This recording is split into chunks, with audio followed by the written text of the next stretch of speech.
If you sat down with your business partner today and asked them what success looked like for your restaurant in 3 years, would their answer match yours? If you're not sure, this episode is exactly where you need to be. Today, we're talking about why leadership alignment is the single most important work you can do as a multi-unit operator, what it looks like when owners are and aren't on the same page, and the real cost of that gap, and the tools that create lasting alignment across your ownership team and your entire organization. Let's dive in. Welcome to the Restaurant Leadership Podcast, where we coach independent, multi-unit restaurant operators to build systems that drive profitability and reclaim time so they can scale with confidence and spend their time and energy where they want to, not where they have to. I'm your host, Kristen Marvin, restaurant coach and author of Multi-Unit Mastery. If you are an independent restaurant owner managing multiple locations, you know the chaos that comes with growth. Inconsistent execution across your restaurants, managers who won't take ownership, constantly answering questions your team should already know the answers to. You're stuck in your current role when you want to be playing a bigger strategic role as you scale.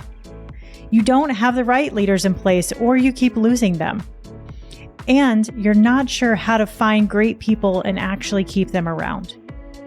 We work with passionate independent restaurant owners who found success with their first few locations and are ready to scale strategically.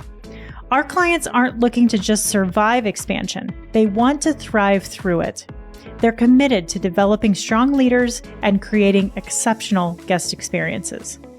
Through the independent restaurant framework that we teach in Multi-Unit Mastery, we coach independent restaurant groups to move from chaos to confidence by focusing on 3 pillars: people, process, and profit.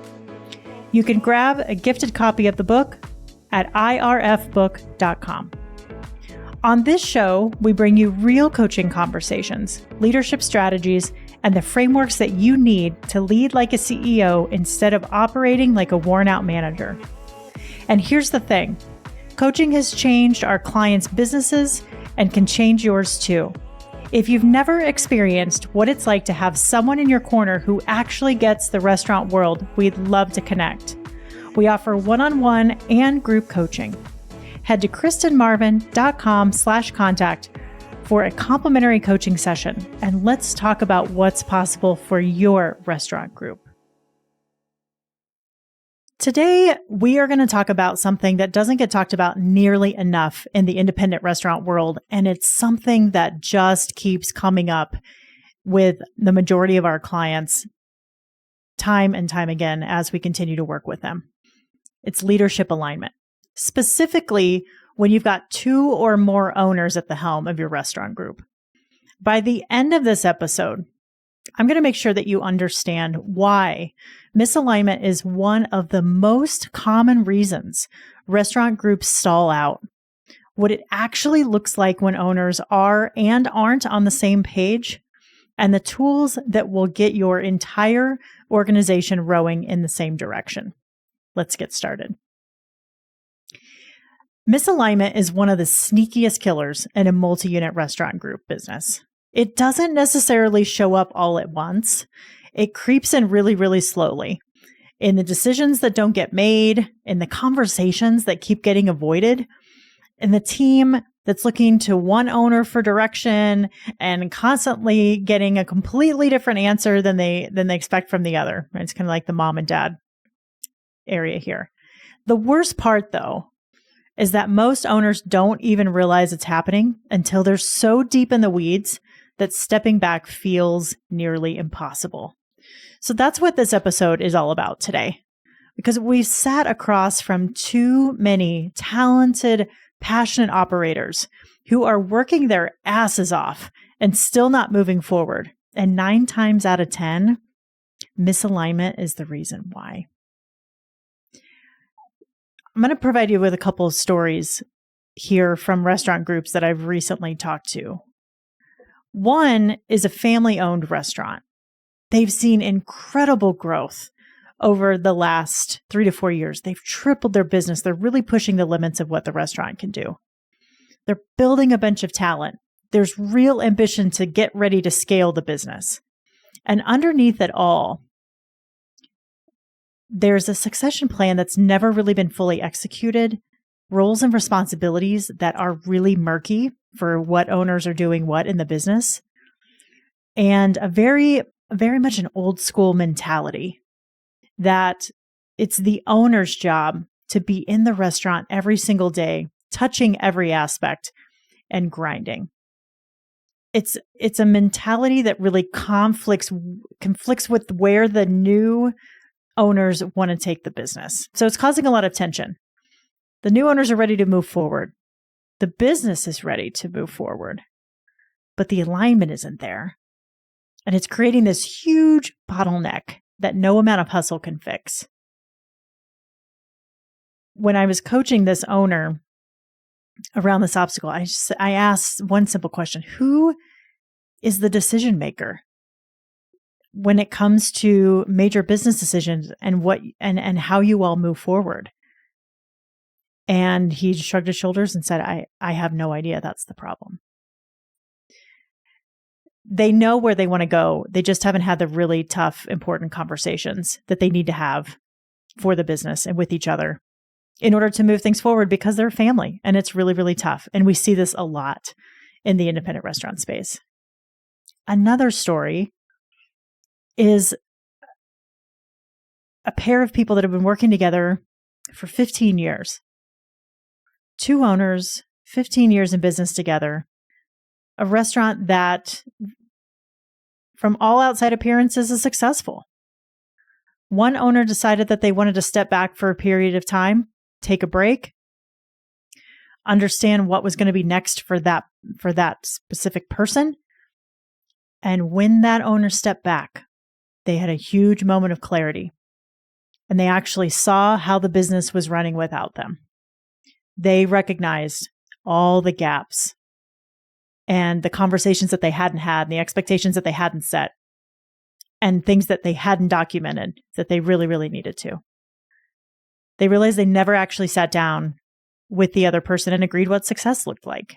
They had their ideas financially. Here are the numbers that we need to hit. Here's what we want in terms of our people. But they hadn't actually sat down and had that conversation together. They had been building the same business over the years with two completely different destinations in mind. And now that gap is really costing them. It's costing them in their decision making. It's costing them in their culture.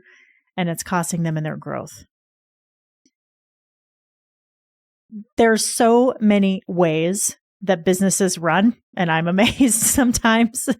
I'm inspired by how creative and innovative people are, but I'm also amazed sometimes at how well businesses can run without this alignment. But there's something magical that happens when you actually take time to make sure that you are both clear and focused and collaborative and working together on growing the business. That's where the magic happens. You start to break down a lot of those walls and barriers that are stopping you from growing your business. If either one of those stories that I just mentioned to you hit really close to home, I want to put something in your hands right now. Everything that we're going to talk about today, shared vision, core values, the meeting structure that keeps your team aligned quarter after quarter, it's all laid out inside our book, Multi-Unit Mastery. This is the blueprint that we built from 20 years in the industry and hundreds of hours coaching independent restaurant owners through exactly the challenges that we're talking about today. We want to gift this to you. So go ahead and grab your copy at irfbook.com. And I'll drop the link in the show notes for you. Go grab it. Let's keep going with the episode today. So let's talk about the why. Why is misalignment an important thing to really understand in your business? And what does it actually cost you? You don't have a growth problem in your business. You have an alignment problem. I want to make sure there's a very, very specific distinction there. Until you fix the alignment problem, though, no amount of systems, hiring, or marketing is going to move your business forward the way that you want it to. Look, when two owners are not aligned, the entire organization feels it, right? Anybody, even if no one can actually name the thing that's happening, your leadership team feels it, your hourly team feels it, it's like you're being pulled in two or more directions, and people aren't quite sure which direction is best. And so there's a lot of uncertainty there, and that uncertainty doesn't feel good, and it shows up in the guest experience as well. Your team is always watching you. We know this, right? We're always on stage as leaders. They know when leadership isn't on the same page, and they will fill that vacuum with their own interpretation of what success looks like. And that is terrifying, right? Again, now you've got an entire team of people that are moving in their own directions and moving towards their own agendas. Misalignment shows up in decisions that contradict each other, like I mentioned earlier. Someone goes to one owner and asks a question, they go to mom, they go to dad, and they get the answer that they want. It shows up in inconsistent culture across your shifts or your locations, right? One owner runs the shift a certain way, and then the next day it's completely different. It shows up in leaders who don't know who to go to or what answer they're going to get. And it shows up in momentum that starts to build and then very, very quickly collapses. One of the stories I was highlighting earlier, the owner I've talked to said, man, I am rolling out all of these things, and we are really struggling with implementation and creating successful change on a really long-lasting, sustainable way, because the other owner isn't bought in to exactly what is happening. And so, of course, they're not there to back you up and to back the team up. The succession planning trap, it's a really good example of the need for very clear roles and responsibilities. Who is doing what in the business? And are they playing off their strengths? Are they being the most efficient with the time? Are they making the impact that they want to in the business? And then what gaps do you need to fill around those owners in order to make sure that the business is really, really sustainable? You can't build a foundation that isn't solid. And understanding the roles and responsibilities that you play as an owner is really important, especially for those of you that have directors of operation, regional managers, GMs, executive chefs. They need to know who to go to for what, right? Who to rely on, who to get the answers from, who the expert is. They need that clarity. They're very, very busy people. We're all really busy people, right? They need that focus. The 15-year trap here is really important. Time in business is not the same thing as intentional alignment. You can't just say, well, we've worked together for 15 years, so we know each other now, we figured it out. We've got to be more intentional than that. You've got to create it on purpose. The cost of waiting, every quarter that you spend misaligned is a quarter that your competitors are gaining around you. Your best people are getting frustrated, and your growth potential is sitting on the table. So let's talk about what strong alignment looks like and what it doesn't look like. Let's start first with what it doesn't look like. It doesn't look like owners who avoid the hard conversations because the timing never feels right. It doesn't look like roles and responsibilities that exist in everyone's head but never on paper. It doesn't look like a vision that lives in the owner's brain but has never been shared with the owner, let alone the team. This is another conversation I've recently had. The owner says, well, I'm just creating the vision for the entire company, and then I'm just sharing it with the partner, and they're sharing it with everybody else. You got to have collaboration and buy-in. It should be the entire company's vision, not one person's vision. There's nothing that frustrates me more. And when I was working in the industry and transitioning into some new locations, and people saying, oh, the owner wants it done this way, or the owner wants it done this way, or when they're in the building, we do it like this. It should be that this is what the company's way is, not just one person. When you put the onus on that one person, it takes the power away from the rest of the leadership team. And it means typically that people are doing things differently when that owner's in the building versus when they're out of the building. And that's not how you build consistency in business. And that's not how you set yourself up to scale. Strong alignment doesn't look like leadership teams that are being pulled in different directions because they're getting mixed signals from the top. It doesn't mean decisions being made based on urgency instead of strategy, because there's no agreed upon filter to run decisions through. And it doesn't look like a team that's talented and hardworking but can't gain any traction because no one has given them a clear destination. They got to know where they're going. Let's talk about what strong alignment does look like. It looks like 2 or more owners that have sat in a room together with intention and built a shared vision for where the business is going in 3 to 5 years. It looks like a leadership team that can make decisions confidently because they know exactly what the business stands for and where it's headed. It looks like core values that aren't just words on a wall. They're filtered. They're the filter for hiring, for firing, promotion, and coaching. It looks like a mission statement that every single person in the organization can speak to and articulate, from the owners down to the newest hire. It looks like quarterly planning meetings that keep the vision alive and top of mind, not just something that got created in January and forgotten by March.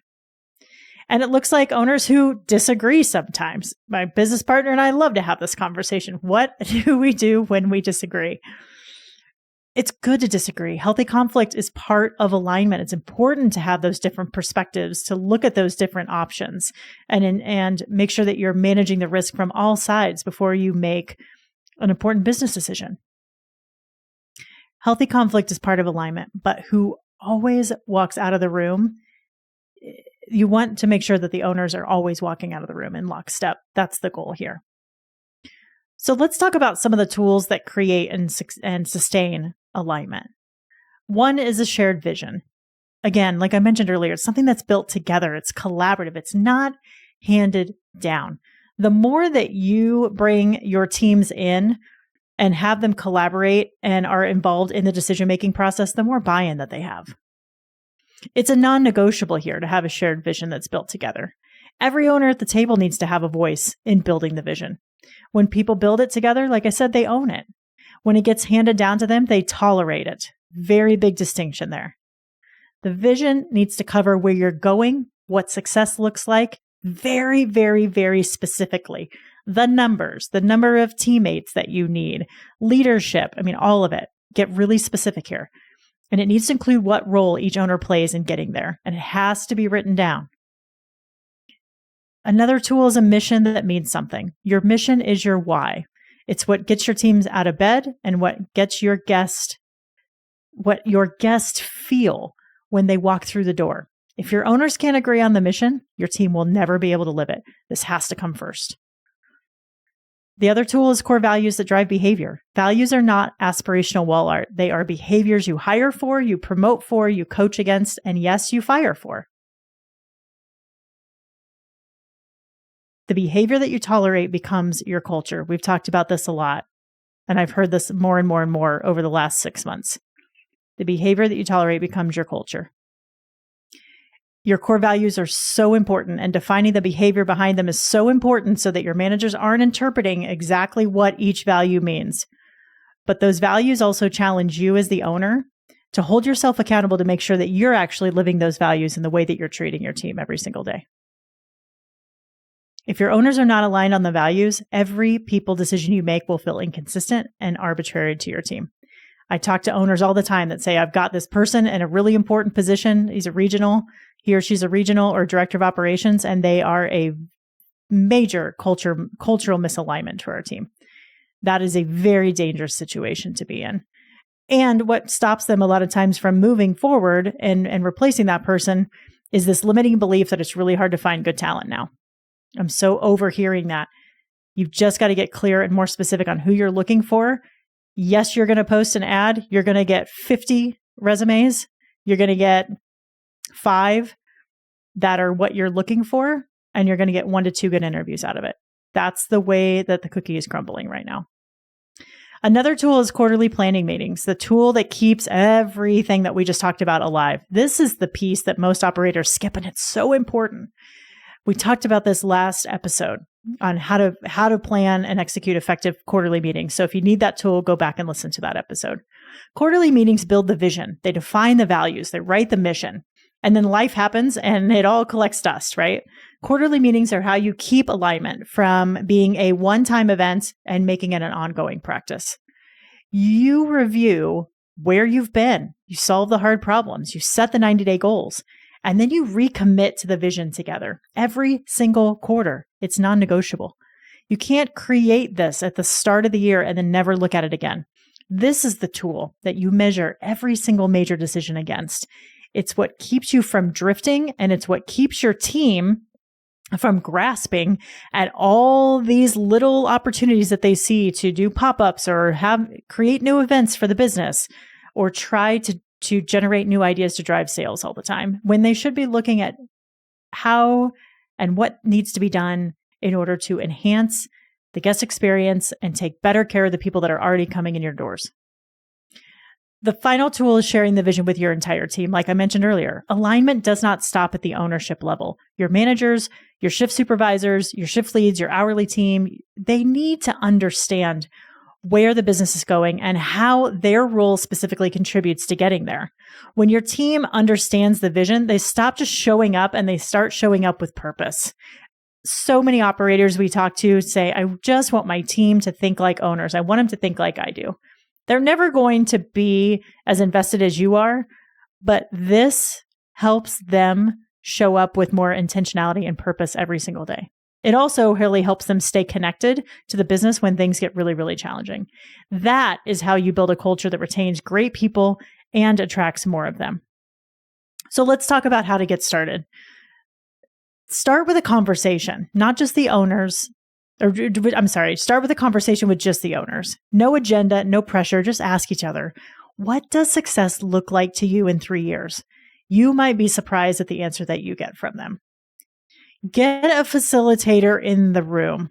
These conversations are so hard to have when you're in the conversation. And this is the first time you're having it. A neutral third party can really change everything here. Make a commitment to building the vision and the mission and the core values together, not just one owner presenting it to the other. Put your first quarterly meeting on the calendar before you even leave the room so that you've got some momentum and the next steps to start preparing for. Share the vision with your team within 30 days. Don't sit on it. And finally, grab your copy of Multi-Unit Mastery at irfbook.com to get the entire framework for building this inside your organization. Misalignment is not a personality problem or a partnership problem. It's a systems problem, and systems can absolutely be fixed. The operators that scale with intention are the ones who do this work first, before the second location, before the next hire, before the next big decision. Grab your copy of the book. It's the blueprint. It's got everything that you need. Everything that we talked about today lives inside of it. If you want any help facilitating any of these conversations or running your first quarterly meeting, reach out to us. We're happy to help you prepare. You can reach out at columbinehospitality.com/contact. Hope you enjoyed this episode today. Have a great shift, and we'll talk to you very soon.